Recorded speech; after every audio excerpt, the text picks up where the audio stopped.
सद्गुरु महाराज की जय। श्री सद्गुरु महाराज की जय। अखंड मंडलाकारं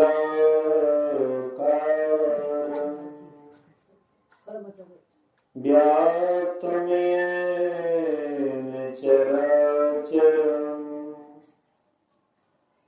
तत्पदं दर्शितं येन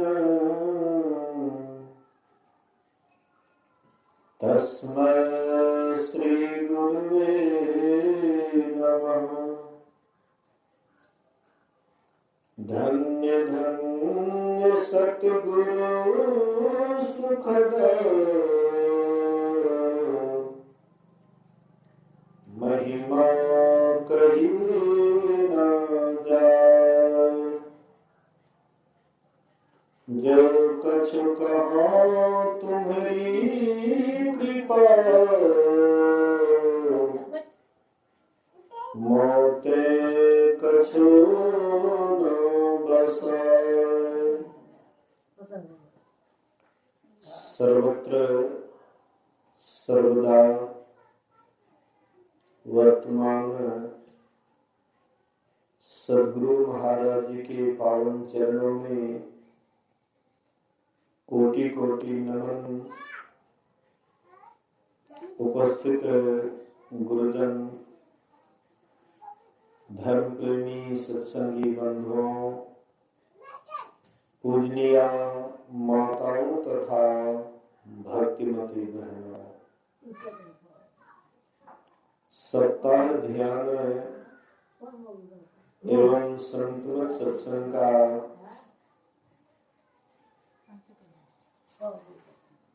ठीक है। दूसरा दिन की तीसरा दिन है, ठीक है। दूसरा दिन की तीसरा दिन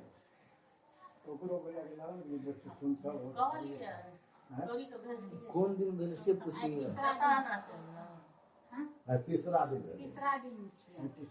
तीसरे दिन और यहाँ के स्थानीय महात्माओं के अनुसार आज का तीसरा दिन द्वितीय पाली सत्संग में उपस्थित हैं।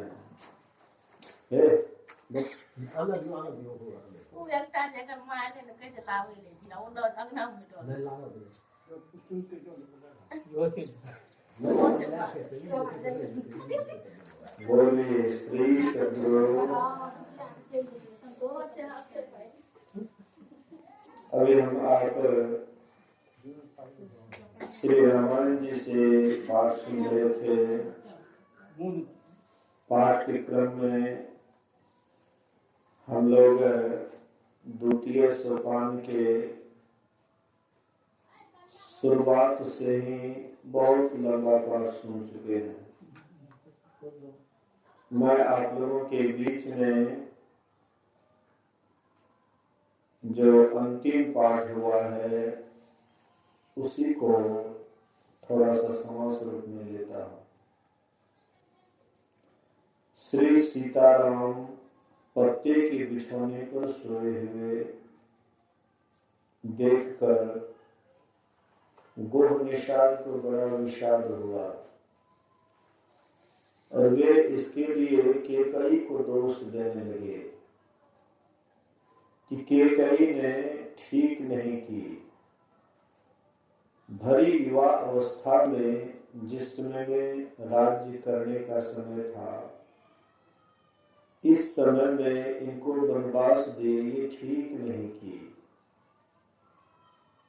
लक्ष्मण जी शेषावतार, लेकिन लक्ष्मण जी उस समय में गोहनिषाद को समझाते, कहते हे भाई, कोई किसी को सुख दुख नहीं देता, सबको अपने ही कर्मों का फल भोगना पड़ता है।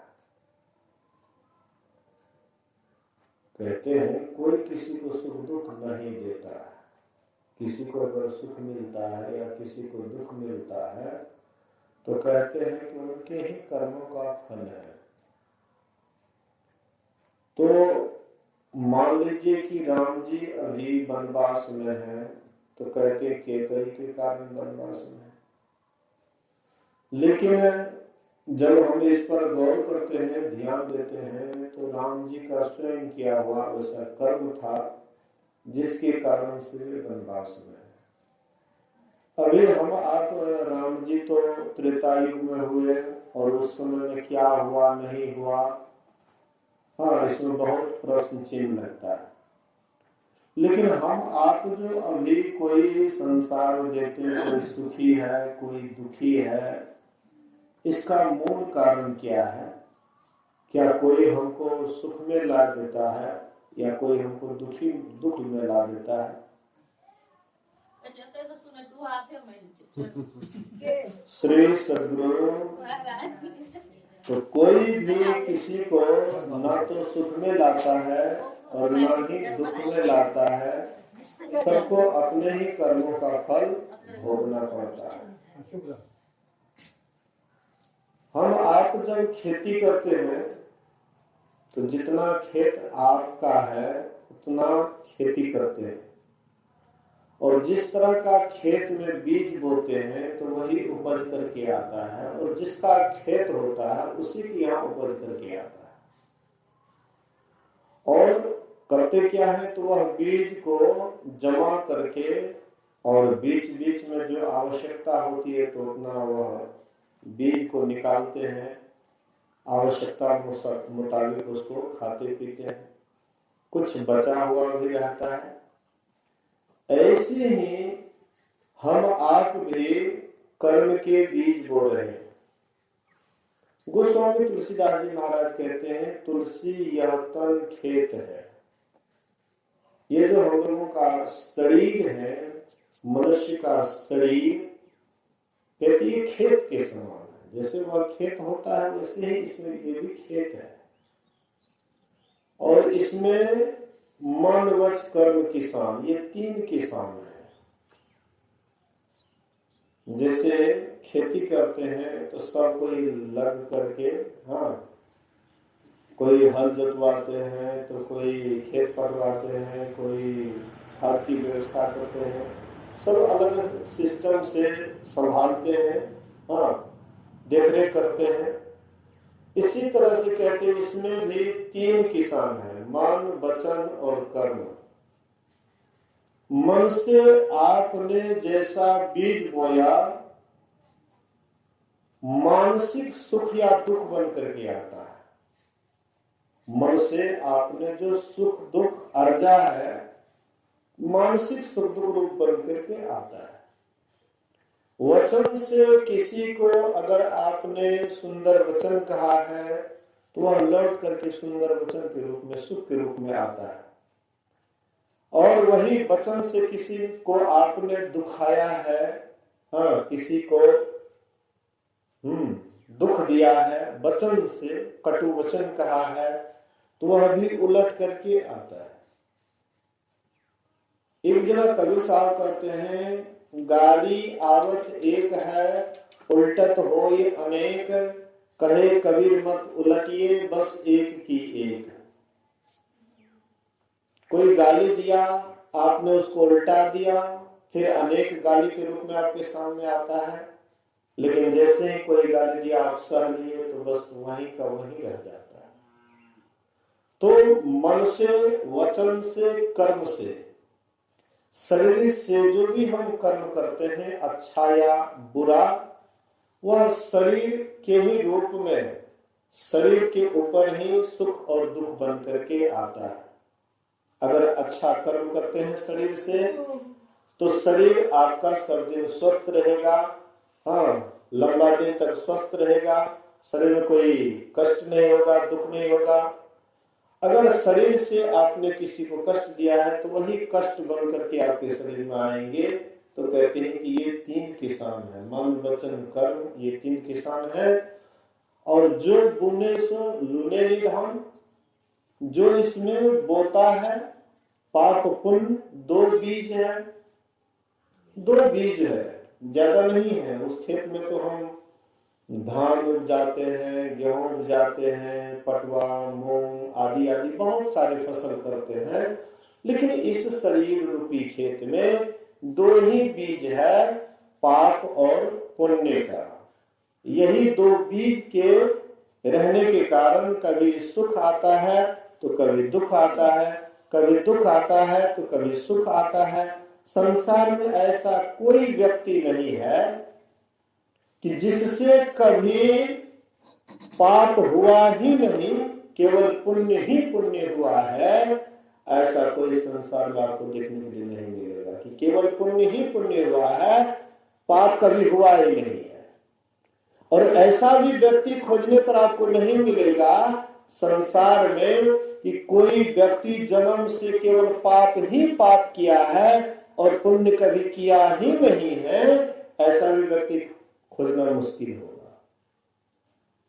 तो हिसाब किताब लगाने के बाद अगर मान लीजिए कोई पाप अधिक करते हैं और पुण्य कर्म कम करते हैं, उसको हम आप क्या कहते हैं कि ये पापी है, ये पपीहा है, ये पपीहा आदमी है, ये पापी है। लेकिन वह पपीहा आदमी, ऐसी बात नहीं है कि उनसे पुण्य नहीं होता, लेकिन वो कम होता है पुण्य, पाप अधिक होता है, इसलिए हम आप उसको पापी कहते हैं। और कोई आदमी संसार में हम आप देखते हैं कि विशेष पुण्य करते हैं और कम करते हैं पाप, तो उसको हम लोग कहते हैं धर्मात्मा है, ये अच्छे आदमी है, हाँ ये अच्छे आदमी है, धर्मात्मा है। लेकिन पाप उनसे नहीं होता है, ये कभी मत सोचिए। बोलिए श्री सद्गुरु महाराज की जय। अब एक उदाहरण लीजिए, जैसे युधिष्ठिर जी महाराज को धर्मात्मा कहते हैं, हाँ धर्म के अवतार है, तो धर्मात्मा उनको कहते हैं और कहते बहुत बड़े पुण्यात्मा थे। इतने बड़े पुण्यात्मा थे, उसके रथ का पहिया एक बित्ता ऊपर ही चलता था, मतलब धरती में सटते नहीं थे उसके रथ का पहिया, जिस रथ पर युधिष्ठिर जी महाराज बैठते थे। अब विचार कीजिए कितने बड़े धर्मात्मा थे, लेकिन क्या उनसे पाप नहीं हुआ? युधिष्ठिर जी महाराज इतने बड़े धर्मात्मा और जुआ खेलने का आदत उनके अंदर से नहीं गया। जुआ खेलने का आदत होने के कारण पूरा राजपाट हार गए, और यहां तक कि अपनी पत्नी, 5 भाई की एक पत्नी द्रौपदी को भी उन्होंने दांव पे लगा दिया। और द्रौपदी उस सभा में उस समय में पुकार पुकार करके कहती थी कि महाराज युधिष्ठिर जब अपना खुद हार गए तो फिर इसको दांव पर लगाने का कैसे मतलब इनको आदेश मिल गया?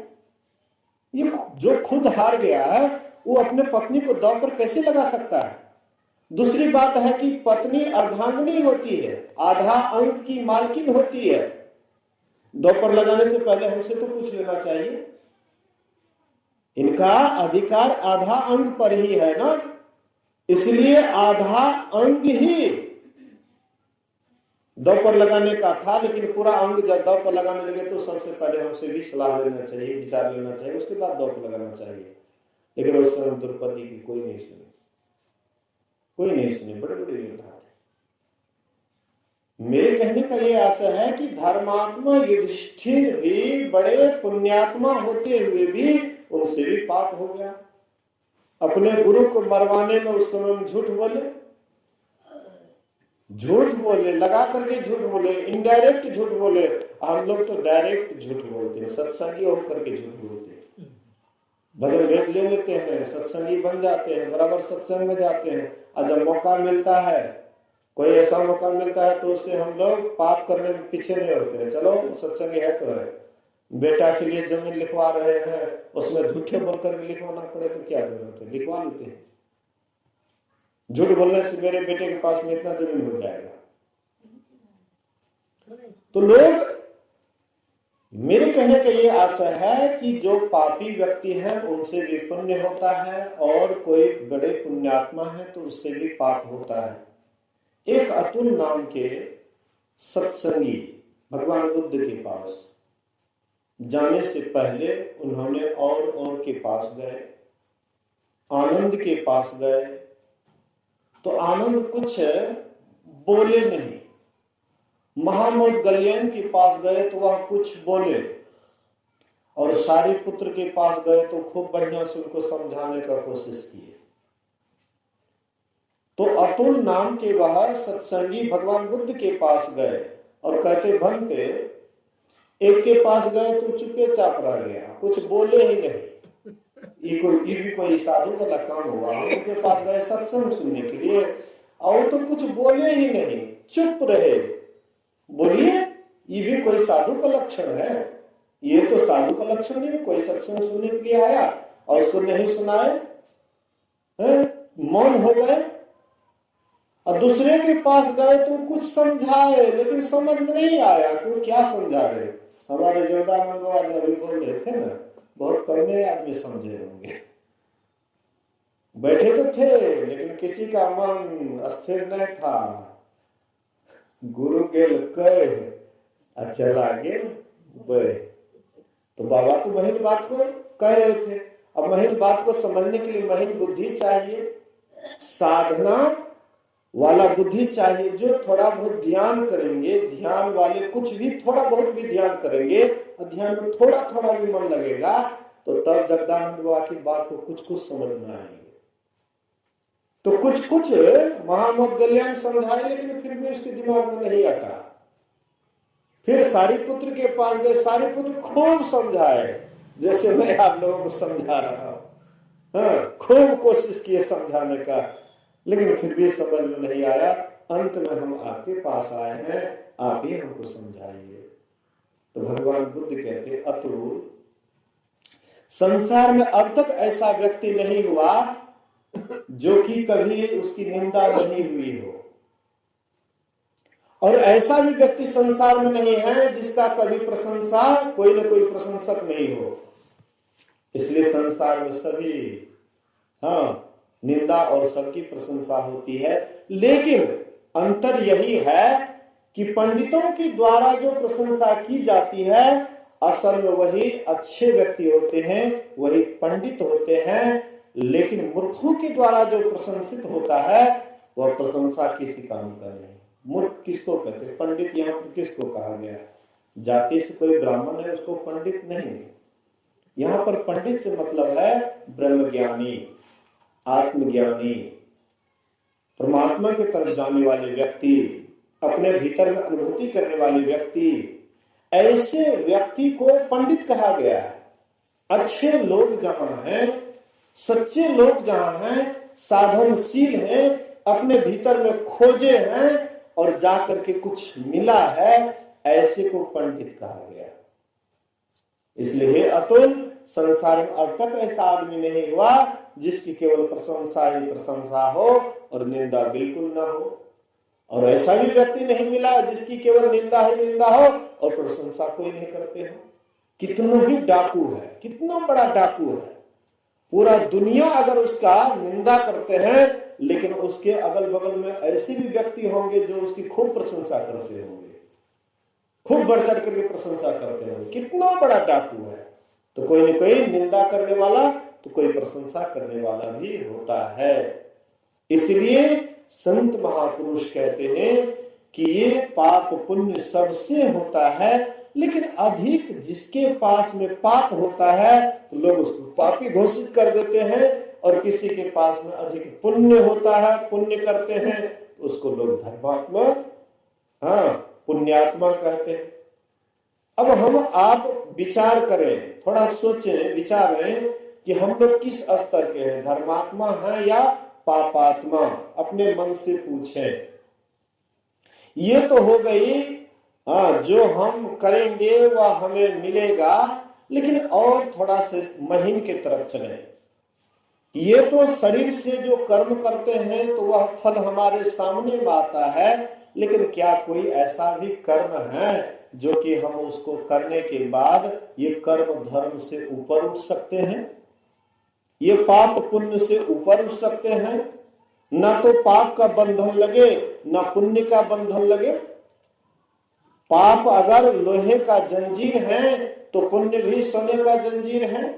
मान लीजिए किसी को जेल दिया गया, तो जेल दिया गया, कोई गरीब आदमी है तो उसको लोहे के जेल में बंद किया गया। कोई खूब धनी आदमी है उसको सोने के जेल में बंद किया गया, लेकिन जेल तो जेल ही है ना, बंधन तो बंधन ही है ना, रस्सी तो रस्सी ही है ना। किसी को साधारण रस्सी से बांधे और किसी को कीमती रस्सी से बांधे, इससे क्या मतलब होता है, लेकिन बंधन तो बंधन होता है। इसलिए संत महात्मा कहते हैं तो इस बंधन से ऊपर उठो। पाप से तो ऊपर उठना ही चाहिए, लेकिन पुण्य से भी ऊपर उठो। अब पाप पुण्य से कैसे ऊपर उठे, तो गुरु महाराज जी कहते हैं यही मानुष देह समैया में करो परमेश्वर में प्यार, कर्म धर्म को जला खाक कर देंगे तुमको तार। कहते इसी मनुष्य के शरीर में रहते हुए कहते हैं कि परमात्मा से प्रेम करो। परमात्मा से अगर तुम स्नेह करोगे, प्रेम करोगे, तो कर्म धर्म से ऊपर उठ जाओगे। बाल बच्चे से प्रेम कीजिएगा तो मोह ममता में पड़िएगा, और मोह ममता बड़ा घातक होता है। हम आप 84 से टप करके ये उत्तम मनुष्य शरीर में आए हैं। परमात्मा कभी कृपा करके मनुष्य का शरीर दिए हैं। अब मोह ममता में दिन रात पड़े हुए रहिएगा, उसी याद में शरीर छूटेगा, तो फिर निचला जोनी में चले जाइएगा। सांप, छुछुंदर, कीड़ा मकोड़ा, कुत्ता बिल्ली, क्या क्या बनते रहिएगा, और देख लीजिए कितना कितना कष्ट होता है, कितना कितना दुख होता है। लेकिन कोई ऐसा कर्म भी है कि इससे भी ऊपर उठा जा सकता है, कर्म धर्म से भी ऊपर उठा जा सकता है, तो कहते हैं कि यही है परमात्मा से प्रेम। तो परमात्मा से प्रेम कैसे करेंगे? परमात्मा कहाँ है? कौन जगह जाकर के उनसे प्रेम करेंगे? तो परमात्मा सब जगह है। शास्त्र को पढ़ते हैं, सत्संग में जाते हैं, तो साधु महात्मा के द्वारा, शास्त्र के द्वारा यह विदित होता है कि परमात्मा सर्वत्र है, कोई जगह खाली नहीं है। जब सब जगह है, कोई जगह खाली नहीं है, तो फिर उसको ढूंढेंगे कैसे, किस तरीका से ढूंढेंगे? तो संत महात्मा कहते हैं ढूंढने का एक ही तरीका है। जो चीज बाहर में है वह चीज भीतर में है, जो संपत्ति बाहर में है वह संपत्ति हमारे घर के अंदर में भी है। तो सबसे अच्छा होगा कि अपने ही घर में क्यों नहीं खोजें? बाहर में क्या जरूरत है खोजने का? बाहर में जाएंगे खोजेंगे, किसी के घर में जाएंगे खोजेंगे, वे हमको मना भी कर सकता है या डांट भी, फटकार भी सकता है। लेकिन अपने घर में तो जब मर्जी तब हम अपना संपत्ति अपने से खोद करके निकाल सकते हैं। एक सेठ जी मरने लगे तो अभी नाबालग था बच्चा, सोचा कि छोटा बच्चा है, नाबालग है, कोई चोर डकैत या बदमाश आएंगे, सब संपत्ति हर करके लेकर के चले जाएंगे। तो सेठ जी क्या किए, सब संपत्ति को बेच करके सोना का ईटा या घड़ा में हीरे जवाहरात बना करके रख दिए, एक जगह गाड़ दिए। अब मरने लगे तो डायरी पर लिख दिए कि बेटा अमुक तार के पुलनी पर मैं धन को गाड़ दिया हूँ, विशेष आवश्यकता पड़ने पर इसको निकाल लेना। नाबालग था, छोटा बच्चा था। सेठ जी कुछ अपना दिमाग लगाए कि धन भी बुढ़े नहीं, अब बाद में ये बुद्धियार हो, समझदार हो, तो इसको धन का टेर भी लग जाए, फिर धनी का धनी हो जाए। सेठ जी मर गए, किताब डायरी में लिख करके। कुछ दिनों के बाद जब यह पढ़ता लिखता है, समझबूझ बढ़ता है, एक दिन वह डायरी को उल्टा करके देखा तो देखा कि डायरी में लिखा हुआ है कि अमुक तार के पुलनी पर मैं धन को रख दिया हूँ, विशेष आवश्यकता पड़ने पर उतार लेना। अब ये झांक करके देखते हैं तार के पुलनी पर, तो तार के पुलनी पर कहीं धन रहेगा, और लगता है कि पिताजी का है। चुप रह, चुप सुन, बोलिए श्री सद्गुरु। सोचते हैं पिताजी का ज्यादा उम्र हो गया था, इसलिए शायद दिमाग नहीं काम कर रहा था, इसलिए कुछ लिख दिया। फिर सोचता है कि हो न हो कहीं हमारे दिमाग से बाहर की बात हो। तो उन्होंने एक पुराने जमाने के बूढ़े मुनीम के पास गए और बोले कि ऐसी ऐसी बात मेरे पिताजी डायरी में लिख दिए हैं। बोले कि उसमें दिन तारीख भी है? बोले कि हाँ दिन तारीख भी है। तो जब वह दिन तारीख आएगा तब हमको बुला करके लाना। तो वह जब दिन तारीख आया तो बुला करके लाए। 10:30 में मैं अमुक दिन में तार के पुलनी पर धन को रख दिया हूँ। तो जैसे 10:30 हुआ, उसकी छाया जहां पड़ती थी, बोले कि यहीं पर कोड़ो। तो वहां पर कोड़ते हैं तो बहुत धन का खजाना वहां पर रखा हुआ था। कोड़ करके फिर सेठ का पुत्र, ये भी महासेठ बन गए, इनके पास भी अपार धन हो गया। इसी तरह से हम आप भी परमात्मा रूपी महासेठ के बच्चे हैं, और हमारे भीतर में भी परमात्मा क्या किए, तो बहुत धन का खजाना गाड़ दिए, हमारे भीतरे में गाड़ दिए। हम लोग बाहर बाहर ढूंढते हैं कि कहाँ जाएंगे, कहाँ पर जाएंगे तो भगवान मिलेगा, कहाँ पर जाएंगे तो संपत्ति मिलेगा, कहाँ पर जाएंगे तो सुख सुविधा मिलेगा। इसके लिए खूब दौड़ लगाते हैं, और दौड़ते दौड़ते एक दिन थक जाते हैं, बुढ़ापा आ जाता है, और अंत में कहते हुए जाते हैं, सोचे ये जे सुख वो सुख नहीं, वो सुख नहीं है। संत महात्मा कहते हैं, अरे तुम उधर गया नहीं, जहां पर परमात्मा ने धन का खजाना गाड़ दिया, तुम सब जगह तो खोजा, लेकिन अपने भीतर कभी नहीं खोजा।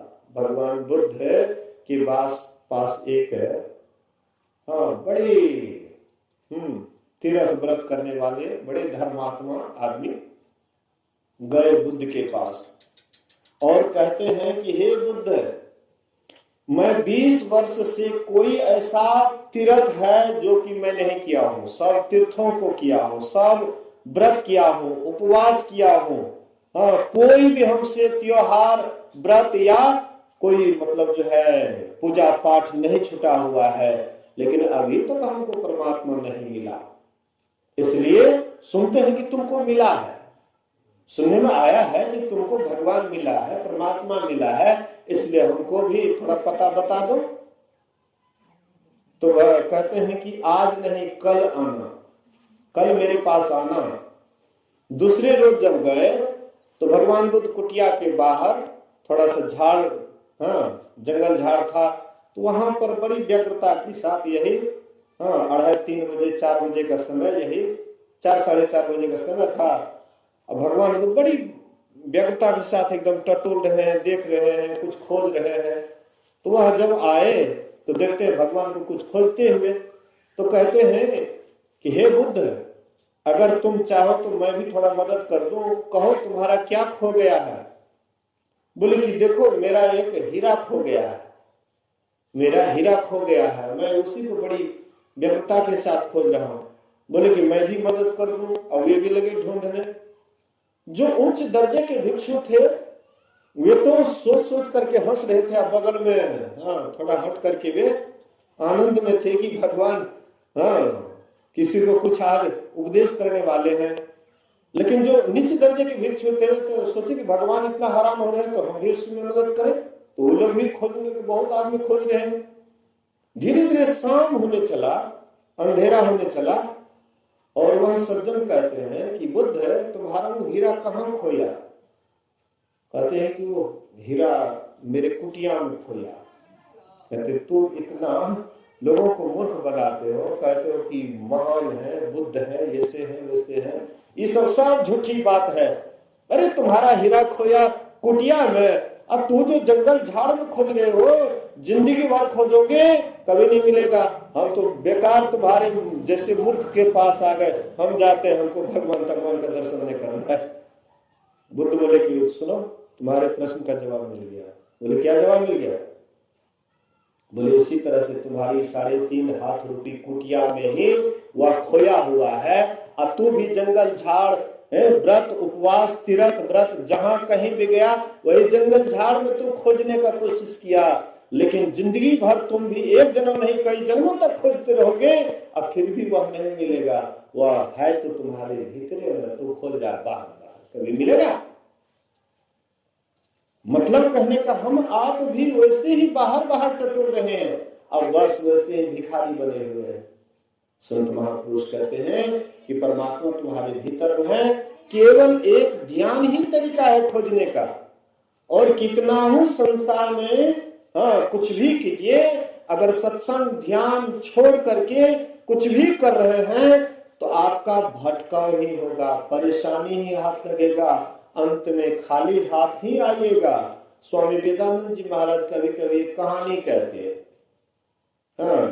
एक छोटा सा उपाख्यान देते हैं कि कुछ 4-5 व्यक्ति 4 चक्का वाला गाड़ी से जा रहे थे, सफर कर रहे थे। जब कुछ दूर गए तो एक बोर्ड पर लिखा हुआ था कि आगे रास्ता बंद है। बोर्ड पर लिखा हुआ था कि आगे रास्ता बंद है। तो गाड़ी पर से उतर करके देखते हैं, झांकते हैं, अरे गाड़ी देखते हैं, रोड तो बढ़िया चकाचक बना हुआ है, अरे झूठे बोर्ड पर लिखा, छोड़ो हटाओ। हाँ, गाड़ी पर बैठे और जब गए 2-3 किलोमीटर आगे, वहां पर देखते बहुत बड़ा गड्ढा है, डाइवर्शन है, मतलब गाड़ी आगे बढ़ने वाला नहीं है। अंत में झक मार करके गाड़ी मोड़ करके लौटे तो वही उल्टा बोर्ड में लिखा हुआ था, अब विश्वास हुआ ना। मतलब इधर से जा रहे थे तो आगे रास्ता बंद है तो विश्वास नहीं हुआ, लेकिन जब 2-3 किलोमीटर उधर से थक करके आए, झक मार करके आए, उल्टा बोर्ड में लिखा होता, अब विश्वास हुआ ना। ऐसे ही हम आप भी संसार में, बाल में, बच्चा में, घर में, परिवार में, जमीन में, जायदाद में, मकान में, दुकान में सगरे दौड़ लगाते हैं। दौड़ते दौड़ते संत महात्मा कहते हैं कि आगे रास्ता बंद है, मतलब उधर परमात्मा की तरफ जाने का कोई रास्ता नहीं है, आगे रास्ता बंद है। तो हम लोग कहते हैं एक बार देख तो ले, बेटा का सुख, बेटी का सुख, पति का सुख, पत्नी का सुख, हाँ, धन संपत्ति का सुख, ऐश आराम का सुख, सब सुख देख तो ले। और देखते देखते झक मार करके जब लौटते हैं तब संत कहते हैं विश्वास हुआ ना। पहले मैंने कहा तो तुम इस पर विश्वास नहीं किया, लेकिन बाद में तुम विश्वास ही करोगे तो क्या मिलेगा। अब पछताए क्या होता है जब चिड़िया ने चुग खेत लिया। अब पछताने से ही क्या लाभ, जब बुढ़ापा आ जाएगा, शरीर कमजोर पड़ जाएगा, शरीर में रोग पकड़ लेगा, उस समय में आप पछताने से ही क्या फायदा। जब चिड़िया सब दाना को चुन लेंगे, किसान जाएंगे, माथा पच्ची करेंगे, आंख से आंसू बहाएंगे, उससे क्या मिलेगा, कुछ नहीं मिलेगा। इसलिए सोच लो, समय के रहते बना लो शाही जीवन को, और समय जब बीत जाएगा बहा आंसू से क्या होगा। जब समय बीत जाएगा आंसू ही बहाओगे तो क्या फायदा। इसलिए समय के रहते हुए यह काम करें, समय के रहते हुए ध्यान करें।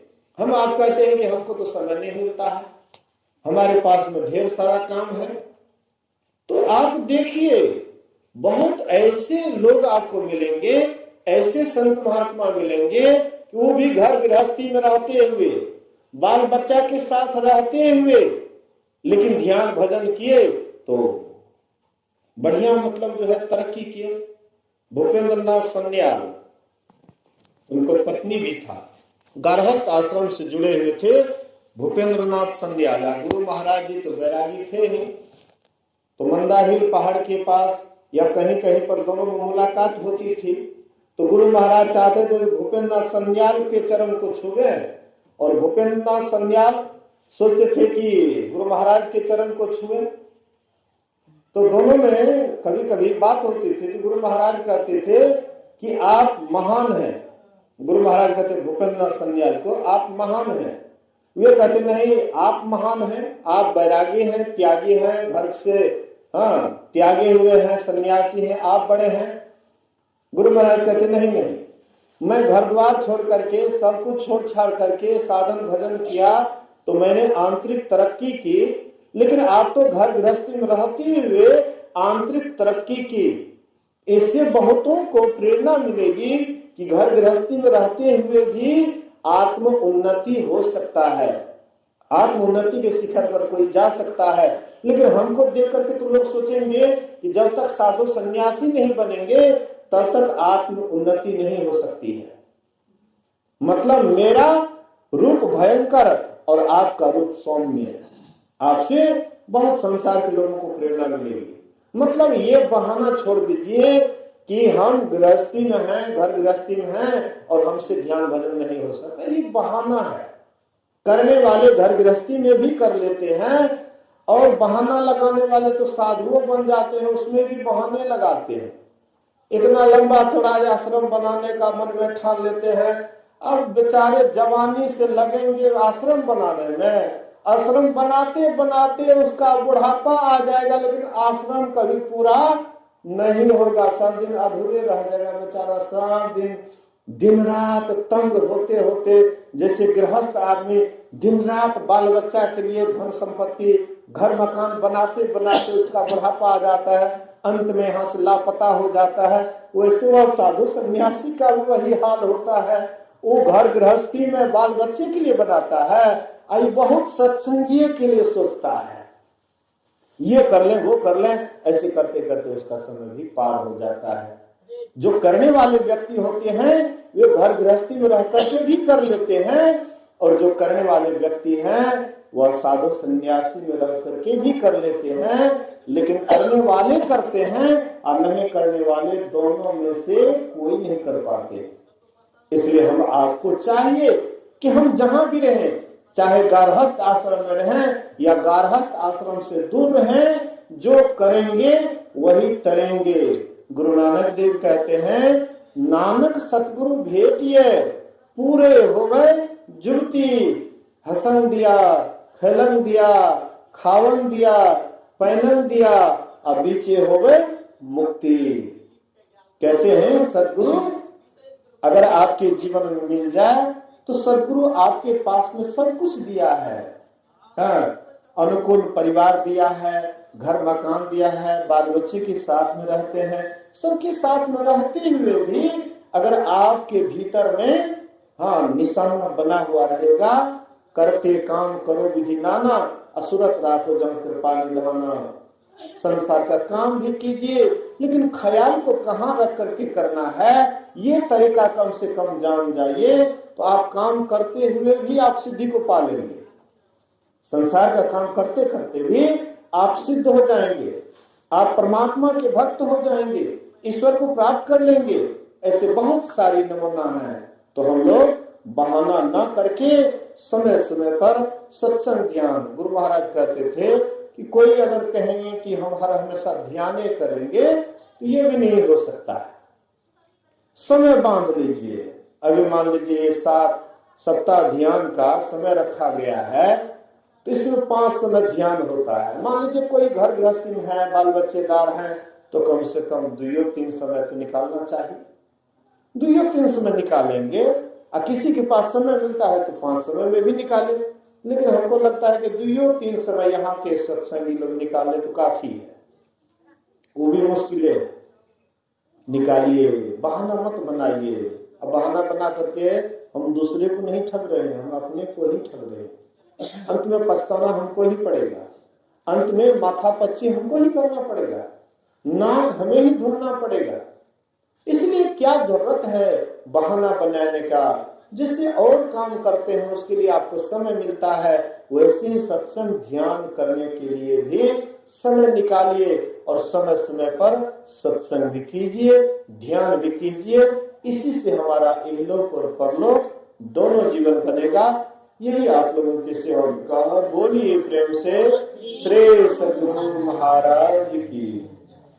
और संग सतगुरु